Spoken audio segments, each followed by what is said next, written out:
The International Federation on Ageing and HelpAge International are very pleased to collaborate with the WHO to host this important global conversation on the decade of healthy ageing.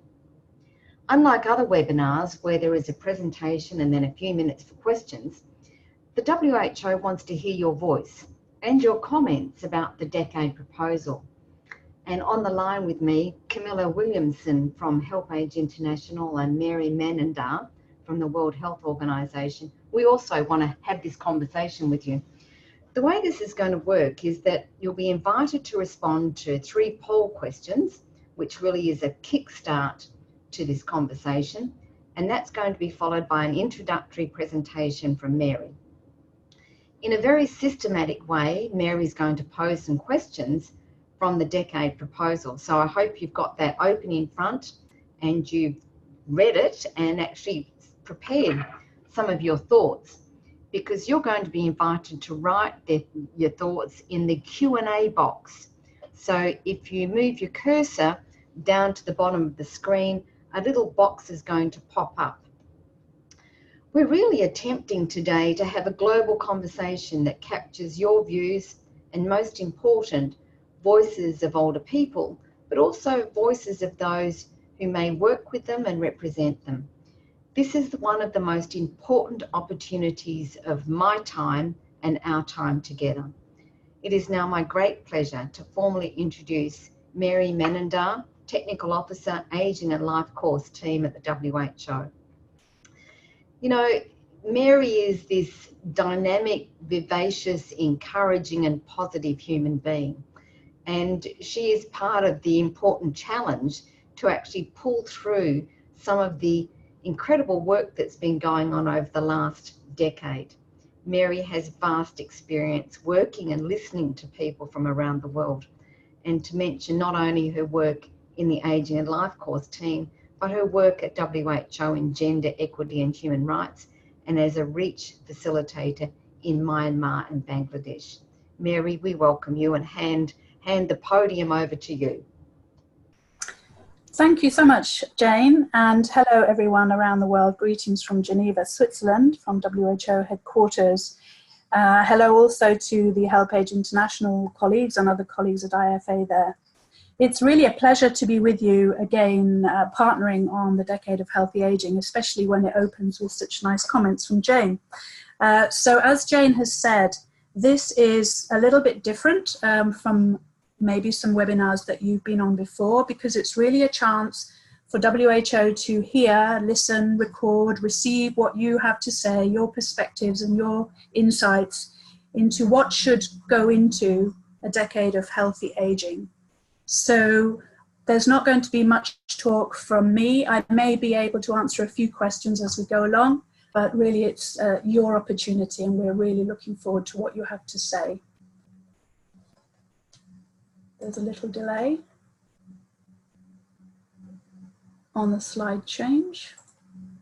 Okay, so at this stage, this is a rough outline that Jane's already covered, but we're going to go straight now into some poll questions, and I'm going to hand over to Wayne at IFA to take you through that.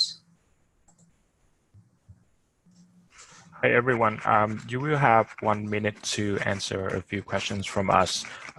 We would love to hear from you. Thank you.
We will add 30 seconds more for you to finish answering.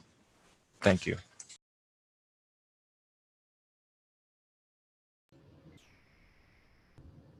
One minute seems a very long time, doesn't it, Mary, when we're waiting for people to respond to poll questions? But we encourage you to complete these 3 questions so that that will also inform the decade proposal. This whole session today is hearing your voice and understanding what your thoughts are going into the decade. Seems like everyone has answered. I'm ending the poll right now. Thanks, Wayne. And we, Mary, would you like to now continue with some of your thoughts about where we're up to? Thank you, everybody, for filling in those poll questions rapidly. It's going to be very helpful just to set our scene. So I'm just going to run through where the decade itself has come from. Some of you may have attended a previous webinar on May the 3rd, where we went into a bit more detail, but hopefully you've all had the chance to go to our website and look at the document. But just to recap some key things for us. Obviously, there's the latest global population data, which gives us this developing context of population aging, which you're all very familiar with, and always bears repeating. But one of the things the decade wants to emphasize is looking beyond the numbers, and beyond those figures, to what this actually means for our world, for our human societies, and in particular for certain population groups, so that no one is left behind, which is the mantra of the Sustainable Development Goals. So this is going to be a global decade, and we're seeking to ensure that we support and work with all countries who are at very different stages of development, levels of infrastructure and capacities. So we're also conscious that low and middle income countries are going to need to adapt much more quickly to aging populations than higher income countries had to do. We also want to ensure that the decade is relevant to all settings, and we're already receiving comments to strengthen the focus on humanitarian and crisis situations, and to broaden out the context to refer to climate change and to migration. So we're already starting to think in that way. But your thoughts also very welcome, because our overall vision is a world in which all people can live longer and healthier lives and have the lives they have reason to value. And our focus is what we call the second half of life, which will be looking at population distributions by country and seeing where the medium lies and looking at the second half of life. So we don't have a sort of rigid age cutoff because the context is different for every country. And where has this all come from? Well, the decade has very solid roots, and it really began to start growing, I would say, from the Madrid International Plan of Action on Aging, or MIPA, in 2002. And the decade is responding to the gaps that were identified with that plan to advance health and well-being. It's also very much grounded in the Global Strategy and Action Plan on Aging and Health, which ran from 2016 and is running to 2030 and was launched in February 2018. And this underwent extensive consultation and was itself informed by the World Report on Aging and Health published by WHO in 2015. The global strategy vision is the same as the decade. We are just taking it forward. And the strategy had 2 goals. One was to emphasize evidence-based actions to maximize functional ability to reach every person, and that by 2020 there would be evidence established and partnerships built to support what is now the phase we're in of a decade of healthy aging, to be launched next year and to run to the end of the Sustainable Development Goal timeline. So this decade is very much supporting and aligning with the Agenda 2030, and will help respond to the global clarion call to leave no one behind, to ensure that older adults are included in this and will also have the opportunity to fulfill their full potential in dignity and equality. And the Decade of Healthy Aging is also specified in WHO's own global programme of work and its 5-year plan, GPW 13, which is the 3 circles in the middle. So WHO is committed to accelerating progress across the world on healthy aging. This call for the Decade of Healthy Aging presents an exciting, unique opportunity to address gaps in those previous achievements we've outlined, to drive more change in global, national and local ecosystems to support healthy aging. It has the potential, we think, and we very much hope you're joining us on this, to turn healthy aging into a mainstream national and international development issue. So one of the things it aims to do is to really start to build strong connections and collaborations for partnering. So you'll see there all the stakeholders that we expect to be engaged on the decade of healthy aging, and that's why one of the things is reaching out to you as a major group of stakeholders.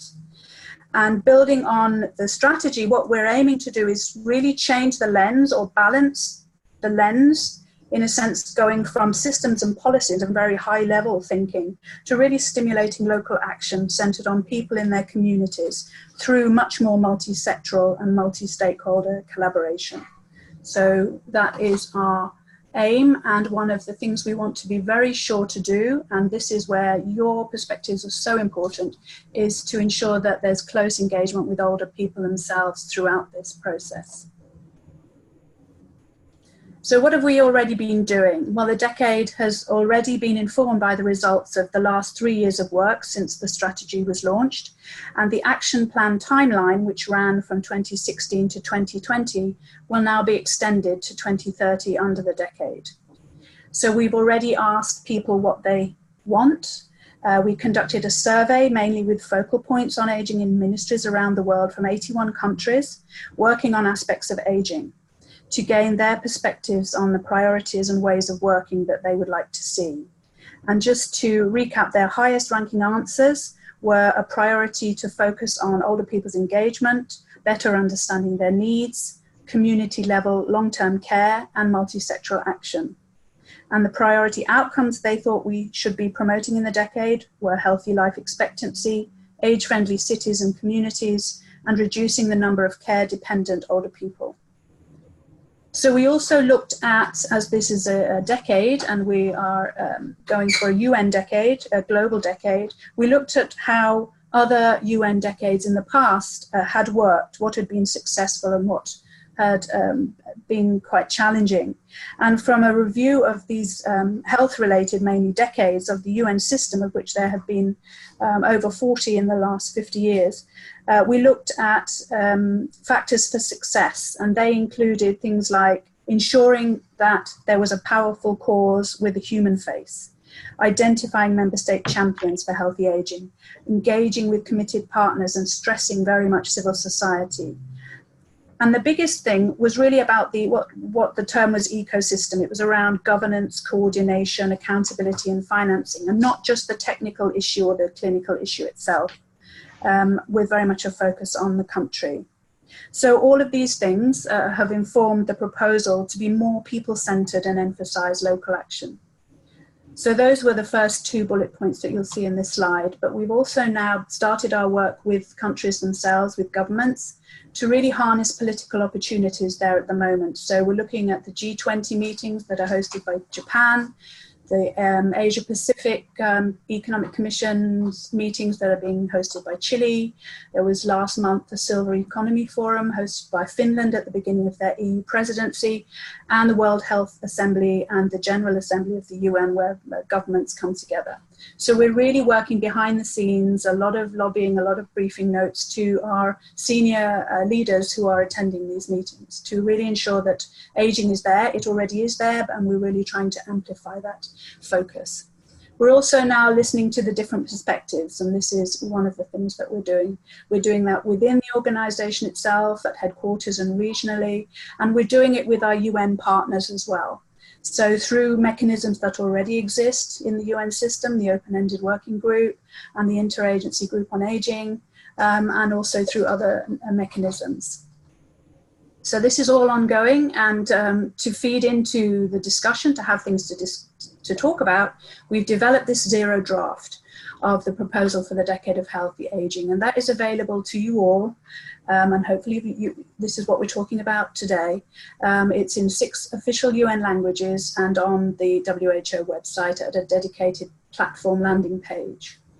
And on that, you'll find also progress updates of what we're doing and key events. So I encourage you to go to that website to keep updated on what's happening and to send us your comments. There's also a dedicated email address. One of the key things we want to bring to your attention, if you don't already know about it, is an online global consultation that you can get to via that link, for you to also have your say with a number of structured questions and some open-ended responses. And we very much encourage you to do that by August 15th, which is our deadline. So please go ahead and do that. And this is what it would look like when you get onto it. There's the website link at the top. And the direct email address if you prefer to send us comments by email. That's also okay at that dedicated email address, but if you do that, please do it in Word document, giving a section and a page in your comment and not as track changes in the document itself. So please feel free to explore that and send us your online responses via the consultation and or your comments as well as your ideas here today. So what's going to happen next?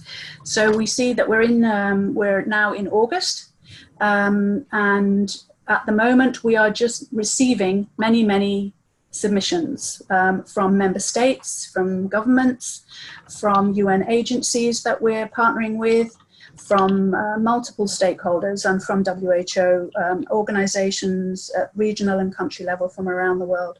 So that will go on until the middle of this month. And then the Secretariat, that's us here, will start to really collate and analyse what's coming in with a view to developing a revised document that needs to go to the member states of the World Health Assembly in the end of September. So they will discuss it at the Executive Board meeting next year, and then the World Health Assembly in May next year. And also a similar process will be underway with the General Assembly, so that formal resolutions of the world's governments approving and mandating a decade of healthy aging for a UN decade led by WHO with multiple partnerships involved will be formally launched in October 2020 on the International Day of Older Persons. So this is what we have ahead of us. There's a lot to do, and we need to hear from you now, what you would like to say about this. So hopefully you have seen the document, maybe you have it in front of you now. This is the structure of the document. The feedback we're getting from the 50 plus governments who are very engaged with the decade so far is that they like this structure. But I'm sure there's a lot of more we can do with it, and maybe some things we can zone in on that will be the most relevant to you. So really now what I want to do is move on to some questions that we think are probably the most strategic at the moment for us to deal with. And I've just put them up there on the screen to give you a few minutes to listen to it. But I'm just going to ask my colleagues now in IFA and HelpAge whether they want to say anything at this point, whether I've missed anything important. And then we will go through these questions one by one, trying to leave about 5 minutes for each question and leave the space for you now to comment and for HelpAge and IFA to pick up some of these comments as they come in. So I'm going to mute for a second and maybe take over there, Jane. Certainly, and thank you, Mary, for setting the scene. You know, we want to really confirm and be very explicit that this is a unique opportunity, you know, to have our voices heard. And in all of my career, I've never had this opportunity within IFA or beyond that. It might be helpful to just to let you know who else is on the call with you today.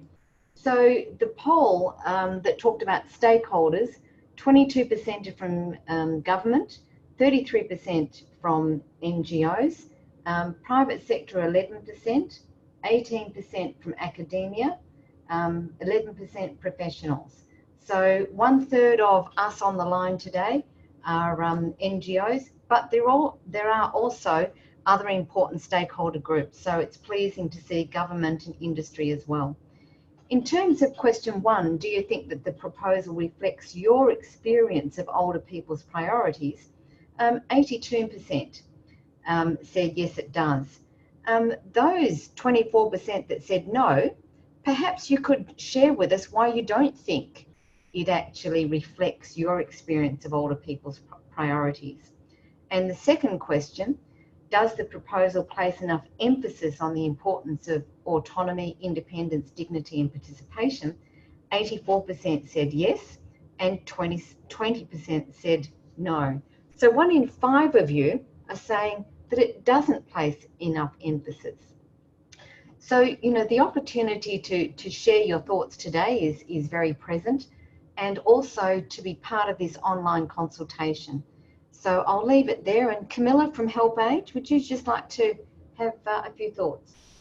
Thank you. Yes, we would definitely echo yours, Jane, and IFA's, and just emphasise what a huge opportunity this is to take forward the really important work that's gone on in recent years on the Global Strategy and Action Plan on Ageing and Health, and to ensure that the ambitions of that are carried through in the decade, and that we really collectively achieve joint action together on these ambitions.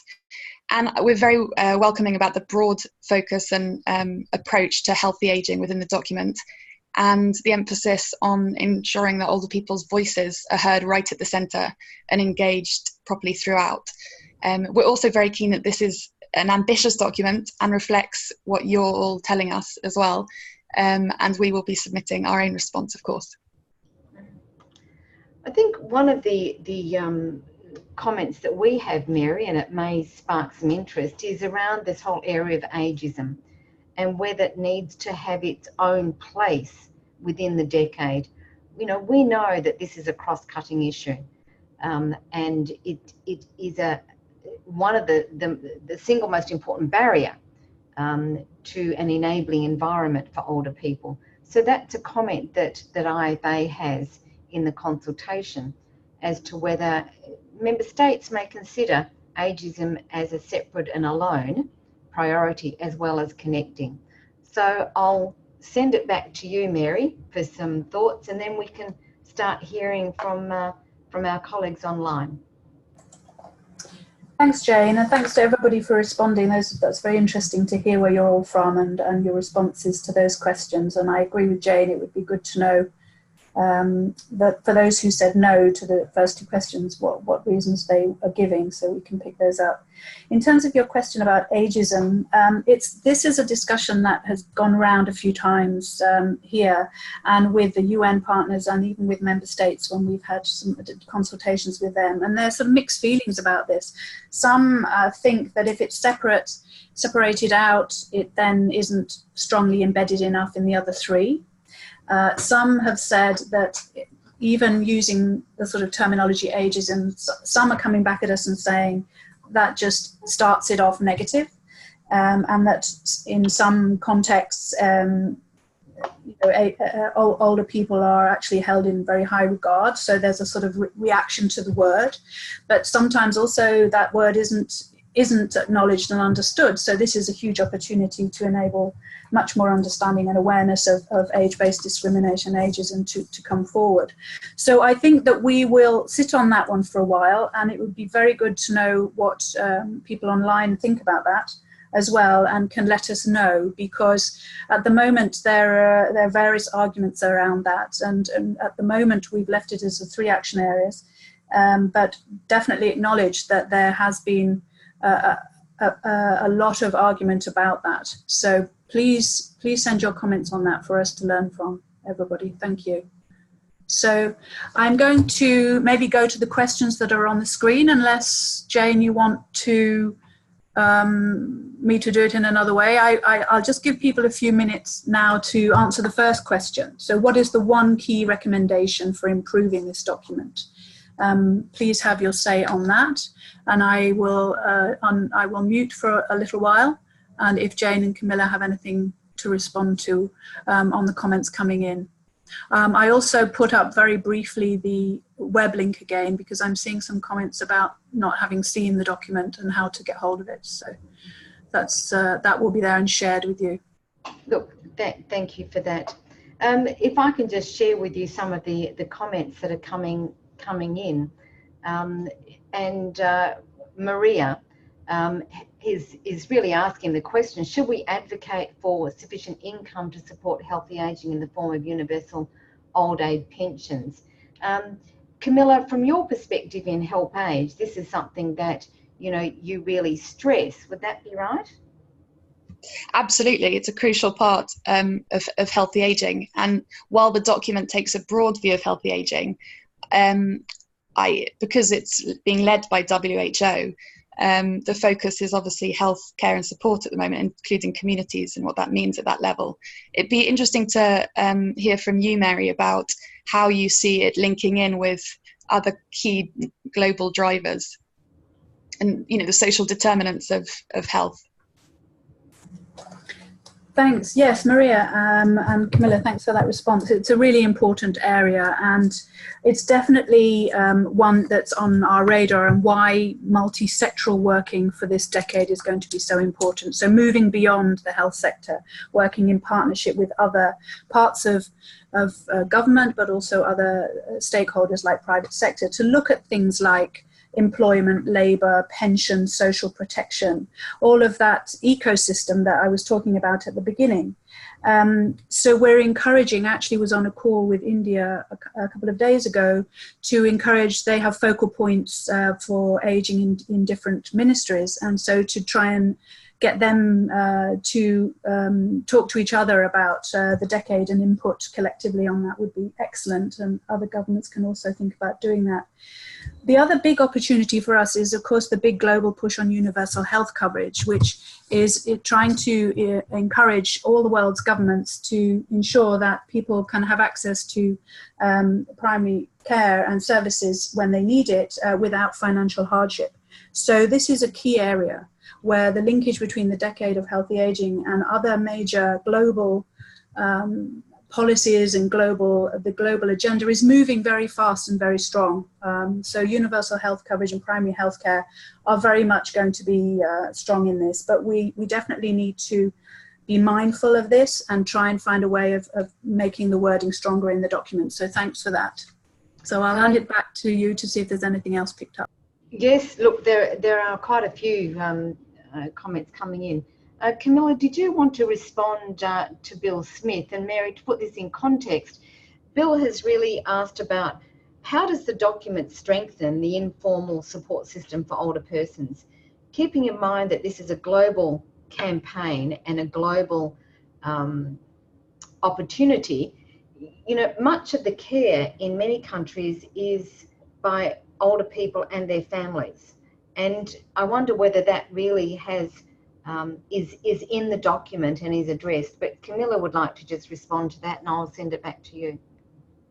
Thank you, and thank you for the question and highlighting the issue.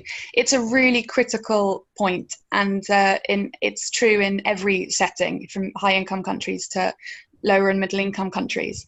And it's discussed in the document, including informal carers and the support that and training and education capacity building around that. But we would definitely say that it could be stronger and needs to be, and thinking about concerted action that we can take to help bolster those informal systems of support, which we know are so important.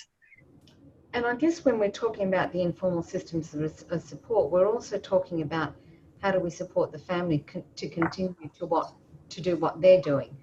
I think one of the challenges that we've got is that sometimes in some countries the informal support is a substitute for, you know, formal care, long-term care. Mary, there is a thread coming through in some of the comments about, you know, age-friendly cities and communities, and from Dr. Bernard McDonald, and also from I've lost it, New Brunswick in Canada. Whether you see, or whether the decade would see, you know, a greater development and sophistication of the age-friendly cities and communities work. Okay, yes, thank you. I'm just, so I maybe come back to the two things. Just want to come back to what Bill Smith, the thing that you've raised about informal structures. I think one of the unique opportunities of this decade is the platform that we're developing with it as a real place for countries, communities, settings to share best practices, to publish case studies, to have lots of peer-to-peer exchange so that everybody can learn what are the best ways to work with these informal structures, to strengthen them, to integrate the formal structures with the informal structures so that everything is much more joined up. So it's a really good point to make. With the thread on age-friendly cities and communities, this is absolutely key, and it's one of the things that the decade will be using as part of its way into a lot of its local community-based work. Because this network on age-friendly environments, cities and communities is growing very fast. We're seeing huge interest, and that's really where the difference can be made on the ground. So we will definitely be ensuring that that is a major part of what we do, as is the campaign on ageism. So it's really trying to find ideas and partners who are willing to pick up a few of the things in some of the tables that you see in the document and say, okay, we're really going to work hard on this. We're going to bring in new partners. We're going to share with other stakeholders. We're going to load up onto the platform for the decade so that other people can see what's going on and can get inspiration and ideas and exchange. And we can really build up the momentum and visibility. So we definitely see age-friendly cities and communities as a massive platform opportunity to amplify all of this work. So back to you. Yeah, Mary, Ken Bluestone from Age International has made a really important point. And the point is, what would improve this document is clearly articulated international milestones throughout the decade to provide opportunities for shared collaboration and create momentum. I think sometimes we sit in our work and going, how could I possibly be involved in that? And what does that look like? So perhaps that's something, that WHA could take on so that everybody sees themselves in this document and the rollout of it. Do you have any comment on that? Absolutely agree with you on that, and thanks for that, Ken. I mean, one of the sections that isn't well worked up yet in the document is the section on sort of measurement, how we will judge to have been successful by 2030. And it's those sorts of milestones and indicators for success that we're really starting to think about in detail. So we'd welcome any specific suggestions, particularly in relation to the action areas and the three action areas that are in the document, and the actions within those at different levels of the individual, levels of the community, levels of the member state. So ideas on that would be very welcome, but very much agree with that. I just wonder if it's best as we're going along to be just responding as we're doing now to the sort of threads of comments rather than necessarily going through the questions that are up on the PowerPoint. Certainly. Look, I'm very happy because they are coming through rapidly. There is another theme coming through, and it's around dementia. Where does that fit? The important area of strengthening support for the social determinants of health, the whole area of prevention, and also, how do we actually influence the ideologies and the evidence around dementia. So where does that fit into this decade? Because Mary, I feel sometimes that there'll be some countries that say my focus is on dementia, or my focus is on XY, and I'm not sure whether that's going to be the most supportive rollout when everybody needs to be involved. Would you like to comment on that? Oh, that's a big one. There's been a lot of discussion as well here on dementia. We're going to have an internal WHO discussion with our other colleagues from other departments in divisions, including mental health, and about this. Certain member states are very much wanting to see a stronger emphasis on dementia. So it's one of the things that we've definitely got our eye on, as something to pay attention to more, and it's interesting to have this expressed also through this platform. So I don't have an answer for you on that one, because it's not a decision I make. It's also we're trying to see what comes in. But just to let you know that it is something that is coming up regularly, a bit like whether we should have a separate area on ageism. I would say those are actually the two, and there's also a discussion about whether we're really dealing with things like end of life. So there are a number of issues that keep coming up from different types of consultations we're having with different constituencies of stakeholders. So this is helping us a lot to really tighten the document and frame the document in a way that we're not going to please everybody in the level of detail or the level of specifics, but we really want to be very sure that we're listening to this sort of thing. Dementia is mentioned. It's certainly there. It's looking at me on page 12 in the table on ensure person-centered integrated care for older people. But maybe it needs to be put in other areas as well. So we will revisit that. Thank you. Look, I just want to make sure that everybody knows that their questions and thoughts that have been documented, on our screen will actually be collated. And I just want to acknowledge that the IFA team, all of whom are on this call and are also taking notes.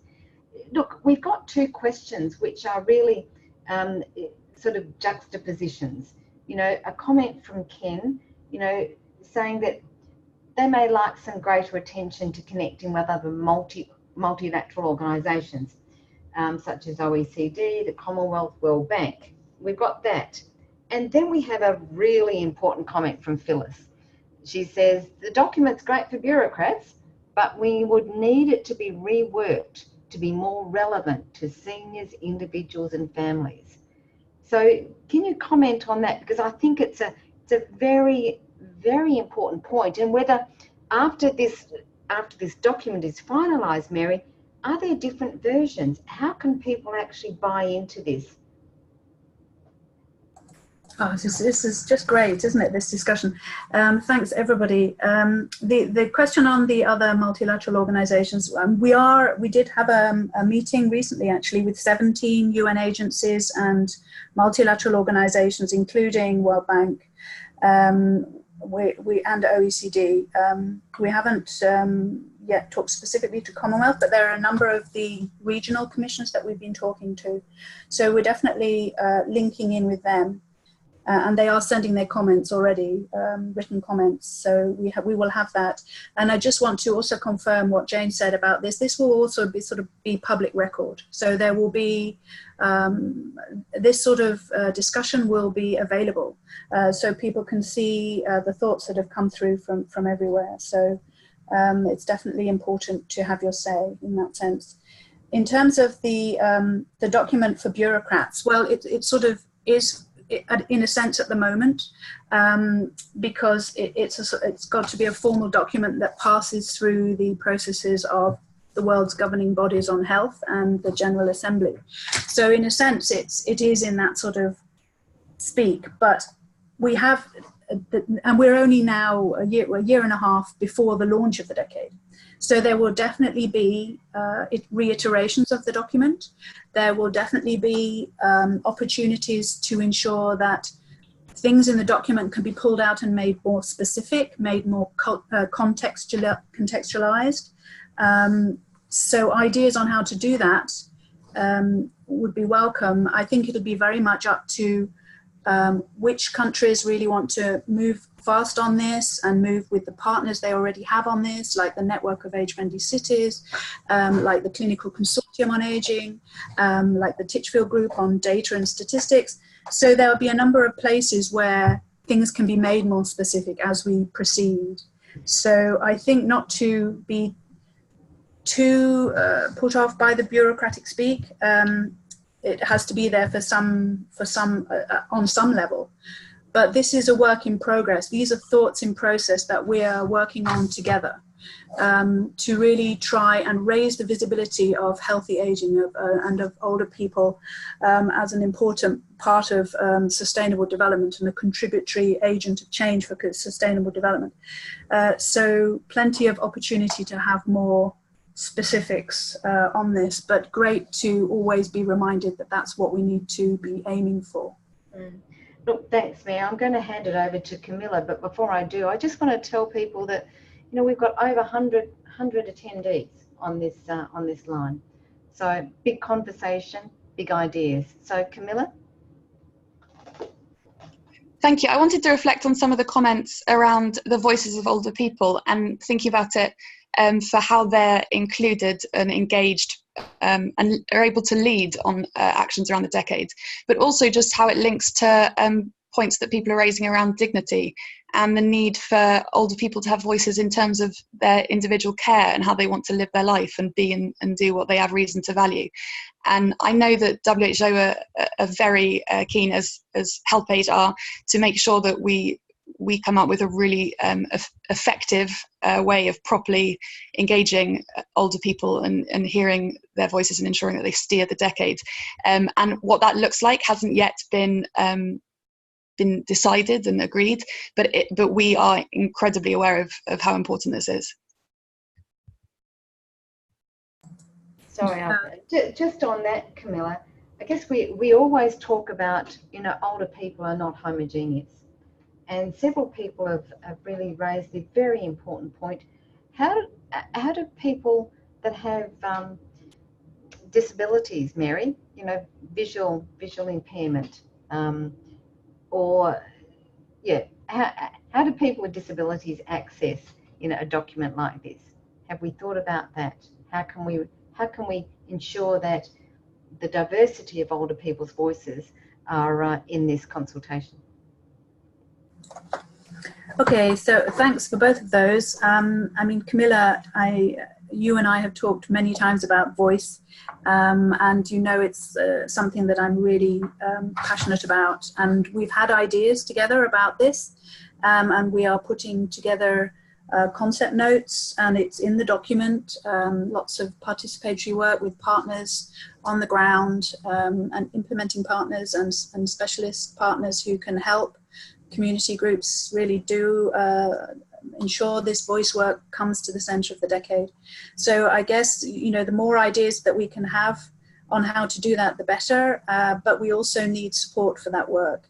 And at the moment, you know, these decades, usually the line on these decades is that, you know, this will be done, but without any additional resources. There's no commitment when a resolution is passed that there will be additional resources for this work. But we know there will be people out there, there'll be organizations out there, sponsors and funders out there who will really believe in this as an important part of the decade. So we need to find those allies and champions and take that work forward, because for me, you know, in 10 years, we can do so much with this. So let's just keep on thinking of ideas and reaching out to different constituencies that would be prepared to help us with this, to really make this as important and central as we're putting it on paper. I absolutely agree with you on that. Absolutely, and I think that links to a point that has been raised by Caitlin Littleton and HelpAge Asia, and that we've definitely emphasised in our draft response. Just the importance of resources and real strong commitment globally from organisations like WHO, but also from governments to properly resource and deliver on the ambitions that are set out in the document. And look, I absolutely agree with both of you, Mary and Camilla.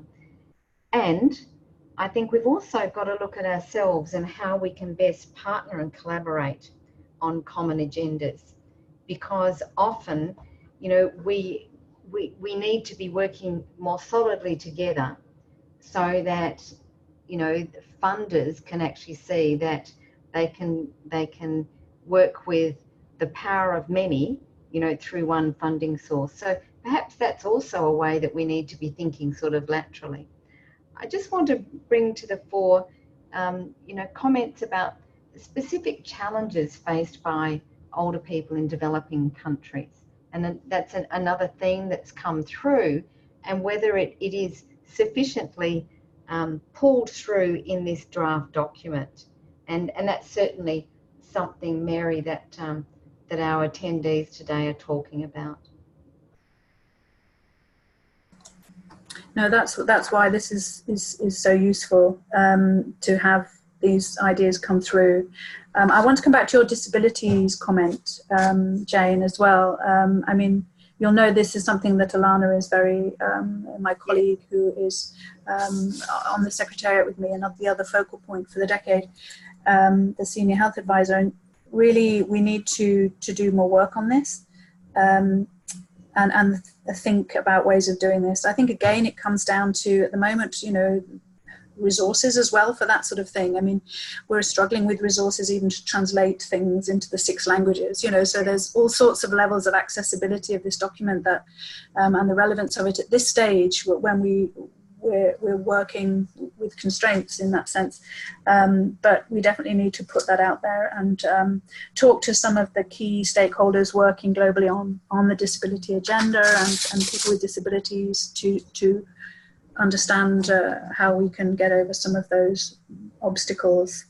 The specific challenges for low-income countries, absolutely. I mean, this is a global document. It's got to be relevant for the world. We have at the moment about 52 member states that are really engaged with this agenda. They're predominantly from the higher and middle income countries.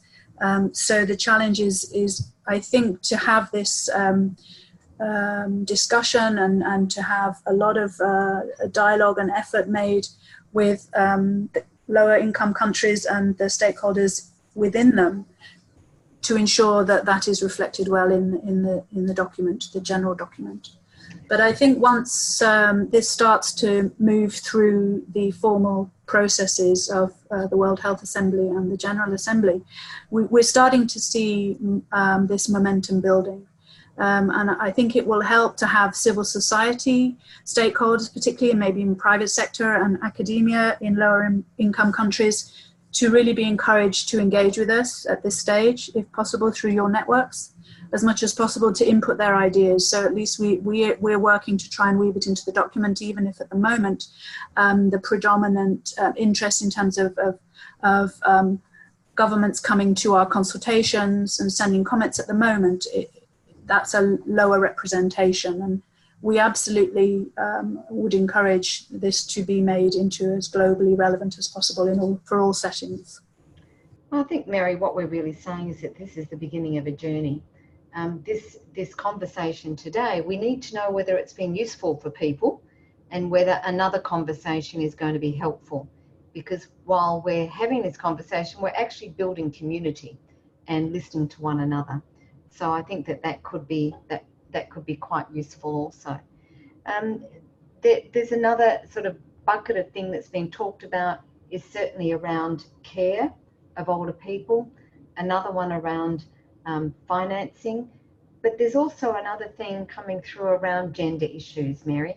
And while I'm reading about older women, you know, I wonder whether we should be just, you know, talking about the gender issues of both older men and women in this document. Yes, absolutely. I mean, you know, the gender is not synonymous with women. There are gender issues that absolutely affect men and women and boys and girls, you know, on all sorts of areas of health. The determinants, the systematic, the system responses, the care-seeking behaviours, the determinants, and the outcomes definitely all have a gender lens to them. So is maybe what's being said is that's not strongly enough covered in the document. I think the other issue is that gender is also related to other often drivers of inequality. So there's an intersectionality. I mean, age is obviously a factor in that, but disability, as we've talked about, ethnicity, whether you're in a rural or urban setting, whether you're a migrant or not a migrant, you know, there are many layers of things we need to take into account, but gender maybe could be stronger. Is that perhaps what's being said? That's certainly coming through, but we've also, just after you've said that, you know, we have some comments about, you know, HIV/AIDS, Indigenous people. So it really is around this addressing inequality, which then takes us back to, you know, one of the SDGs, doesn't it? So this document really does intersect, you know, the 2030 agenda as well as the WHO priorities. It kind of sits in that sweet spot in the middle. Yes, and I think the amazing opportunity of this is that once a decade is formally mandated, and, you know, governments agree that they will make efforts in this area and work with multi-stakeholders and across their own sectors of government on this, then it's up to them with their constituencies locally to decide on the specific issues maybe that they want to focus on. It's not for this document to say this one is the most important everywhere. It's to set that sort of, I mean, in our member state consultation, I think we were having a sort of discussion of a sort of menu. And really we're putting the broad framing. We're trying to change the narrative on aging to be not older people as burden, cost, problem, challenge, you know, disability, disease. To say, you know, we're all aging, we need to build systems, ecosystems of in the economy, in social protection, in health, in labour, in the environment, that enables everybody to age more healthily, and particularly with a focus on those in the second half of life already. These are some of the issues. But at the end of the process, it will be up to countries and regions within countries and constituencies and subpopulations, subgroups of people and groups of stakeholders deciding locally what's the most important for them to focus on, because we all know resources are finite, time is finite, capacities are finite, infrastructure is challenging. So I think this is the challenge of this document, to frame it, but also have specifics, but really to also empower countries to with enough information and guidance and ideas and best practices and ways of partnering that will enable them to move forward on the issues that they have identified as really their priorities in the timeline that they have and the resources that they have. Look, thank you for that. Mary, as we sort of start winding up this conversation, it would be probably helpful if you just gave, you know, 1 or 2 minutes on what are the next steps for this document and what should our actions be going forward in the week that we've got to input into the consultation process. Okay, so I'll go back to our landing website here, Decade of Healthy Aging, who.in/aging/Decade of Healthy Aging. And in that you will see, if you scroll down it, you'll see how to get involved in the decade. And you'll see there's a link to, it's the one with the handwriting, the lovely script here. You'll see in the middle.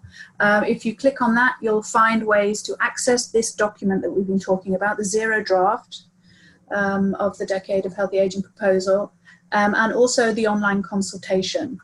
So what you need to do when you enter into that, you won't be able to see it until you enter details about yourself, which we need to have to know who, you know, again, what sort of stakeholders are making their contributions. So you need to fill in your name, your organisation, what type of stakeholder you are, and your email address, so that we can keep you informed of all of this and send you updates. And then you fill in the online consultation, which are a number of questions that some of them have agree, disagree responses, but some are open-ended and there's a word-limited space for you to put in your response. Very, very, very much encouraging you to do that by August 15th to give us enough time to collate everything. If that isn't something you'd like to do, then there is always this direct email up on the top right-hand corner of this slide where you can send comments in a Word document, but not the document back as in track changes. So you need to specify what page, what section, and what your comment is. And obviously the more concise, the better, and the easier for us to collate and incorporate. The other thing about next steps is if it would do it for me, is to really to go back to this. So in terms of what your participants here online now can do, they can read the document, do the online consultation, send us an email if they want.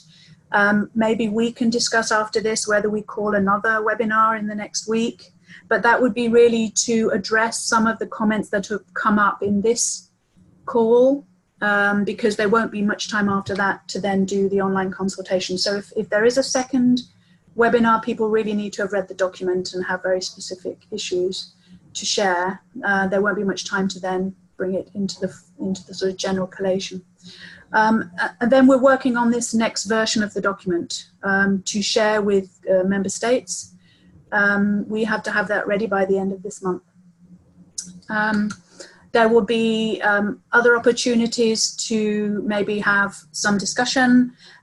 We can keep a summary of some of these discussions ready and available for the stakeholders that we also talk to, the UN agencies that we talk to, the wider WHO, and also for member states as well, to have some idea of the sense of what's coming in from multiple stakeholders. So, but really the sooner the better for us to make things manageable. But please follow the website.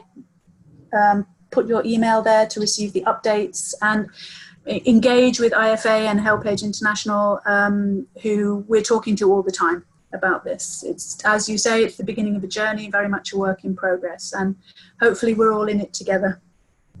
Thanks very much, Mary. I'd like Camilla from HelpAge International to make some closing remarks, and then I'll wrap it up. So, Camilla.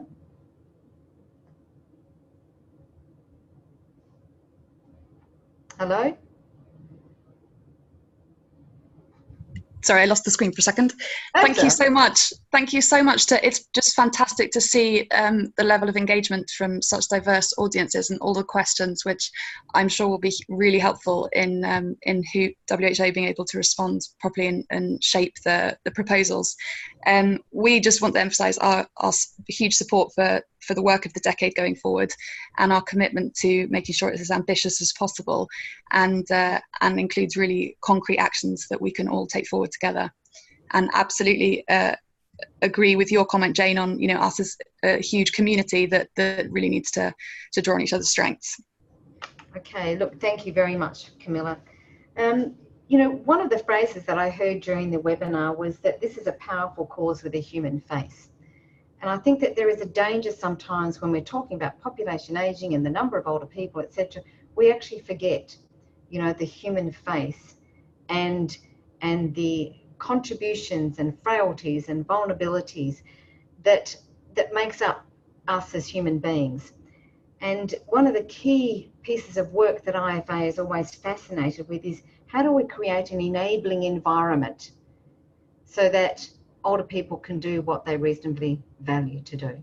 And this decade is about what is the environment that is actually going to enable people of all generations, but older people, to do just that. Civil society is not a cottage industry.